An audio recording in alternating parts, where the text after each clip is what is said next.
Hello and a very warm welcome back to the garden.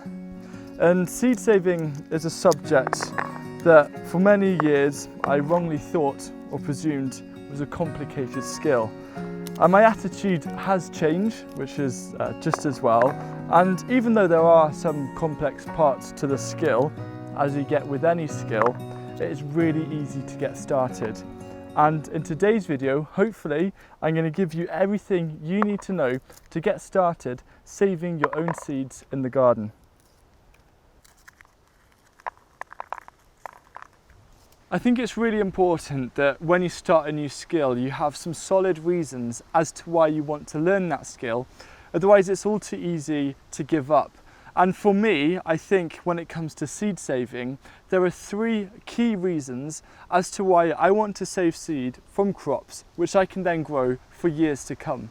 The first reason is to build up individual and community self-sufficiency, because if you can save your own seeds, it means you're less reliant on seed companies to get your seeds from. The second reason is that with seed saving, it's amazing how many seeds you can actually get from a few plants. And because of that, it means that you can save yourself a bit of money.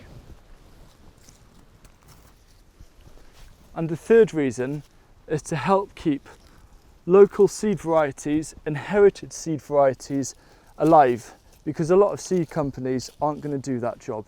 But before I show you how to start saving seeds from different crops, there's a few key seed saving terms that you need to understand, which are really going to help make your seed saving journey a lot easier.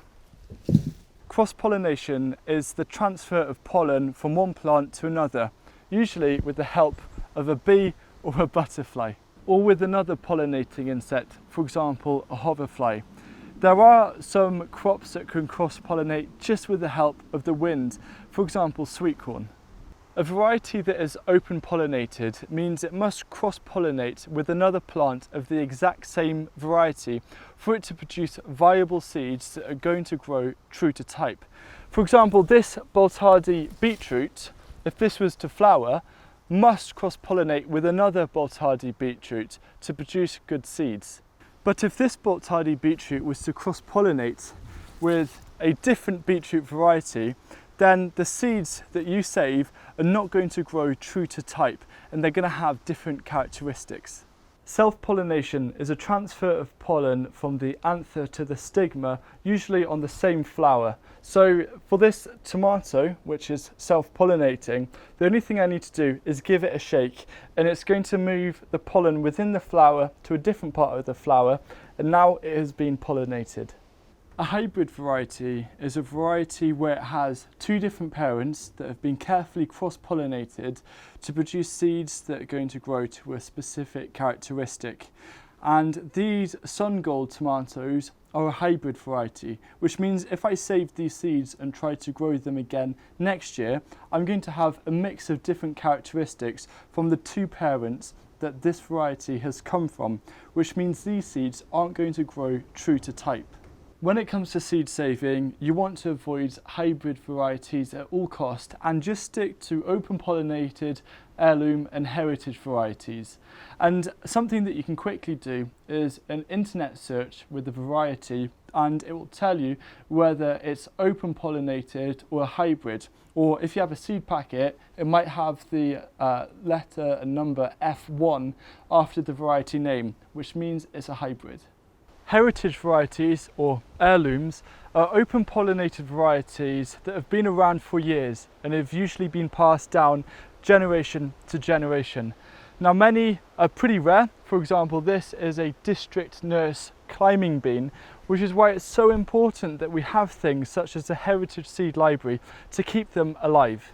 When you're just starting out with seed saving, I definitely recommend to start saving seed only from self-pollinating crops, because open pollinating crops can very easily cross-pollinate with different varieties or different plants. For example, carrots can cross-pollinate with the wild carrot, and you don't want that to happen. The only kind of workaround is to use a technique called isolation, but that's a bit more detail and will be in a different seed saving video. But for now, stick to the self-pollinating crops. Self-pollinating crops are the best kind of crops to start for the beginner seed saver because you don't need to have lots of plants of the same variety to save seed from. I've got kale in front of me here, and if you want to save the best quality, viable and vigorous seed, you preferably want 40 to 50 kale plants in isolated conditions to save seed from, and that is just a bit too complex. Now, of course, there's nothing stopping you letting open pollinated varieties to cross-pollinate with one another, save those seeds and grow them just to see what happens. There's a lot of excitement and fun in that. But if you want to save seed that saves the same characteristics, as in grow the same variety for many years, then you want to start with self-pollinating. And there are 5 common crops that you may have in your garden that are self-pollinating that you should get started with when it comes to seed saving. The first one, green beans or dwarf French beans. Then there's tomatoes, lettuce, peppers and peas. One downside with starting your seed saving journey with self-pollinating crops is that you only have a limited variety in which you can choose from. But that's actually a good thing because you're not going to be overwhelmed by choice on where to start. And just another quick note with regards to self-pollinating varieties is that they can actually cross-pollinate with another variety if there's an adventurous bee, but this is pretty rare. And if you want to limit the chances of that happening, simply space your crops 10 meters apart in terms of varieties.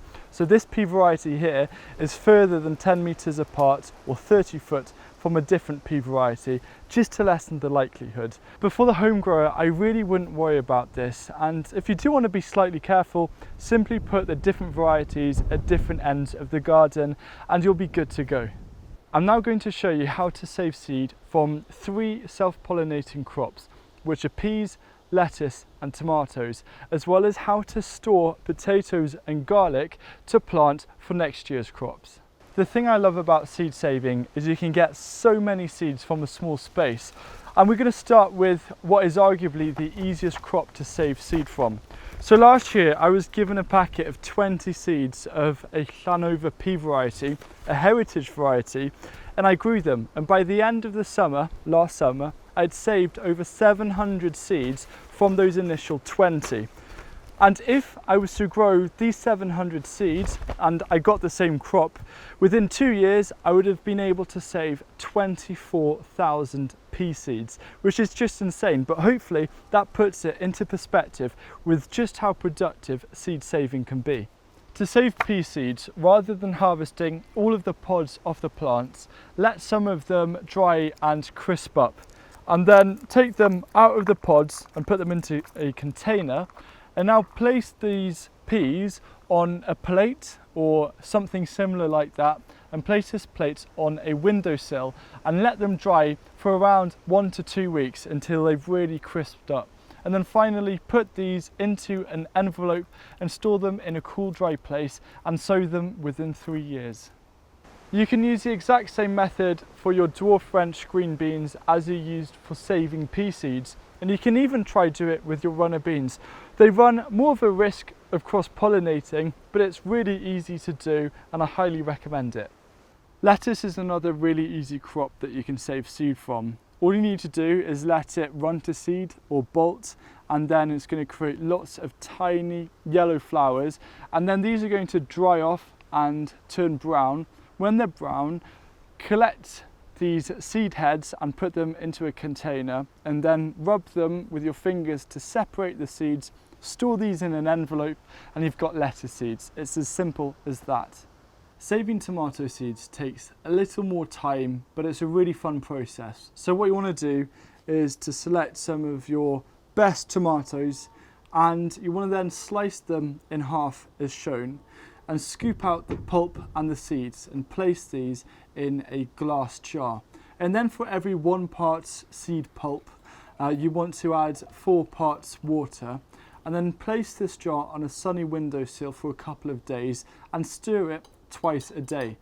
By the end, you want to gently scoop out any of the seeds that are floating and any of the bits of pulp, just to leave the seeds that have sunk to the bottom, and these are the ones you want to keep. Now pour these seeds out into a sieve and wash them thoroughly by rinsing them with water, and then gently spread them out over a paper plate or something similar, and then put them on a sunny windowsill. You want to shake the plate once a day just to stop any of the seeds sticking onto each other, and then after a week you can put them into envelopes. It's really easy to save potatoes that you've grown this year to use as seed potatoes next spring. All you need to do after you've harvested them is dry them in the sun for about a day, don't wash them, and then store them in Hessian sacks or something else of similar kind, such as on cardboard boxes with newspaper underneath, in a cool area, preferably around 10 degrees Celsius or 50 degrees Fahrenheit, and you want it to be dry. You don't want moisture because it could cause them to rot. Keep them there all through winter until 4 weeks just before planting, and bring them out into a warmer space so they can start chitting. Garlic is also really easy. So from this year's harvest, just dry out the bulbs really thoroughly, and then when it comes to October time, split them apart so you've got your individual cloves, and plant them, and you can keep on using the same routine for years to come. Saving your own seed and getting started with it is really easy, and I hope this video has given you some ideas and confidence to begin saving your own seeds this growing season. It's a perfect time around late August into September and October to start saving seeds. And if you want to find out a bit more about seed saving, I will be doing future videos about them.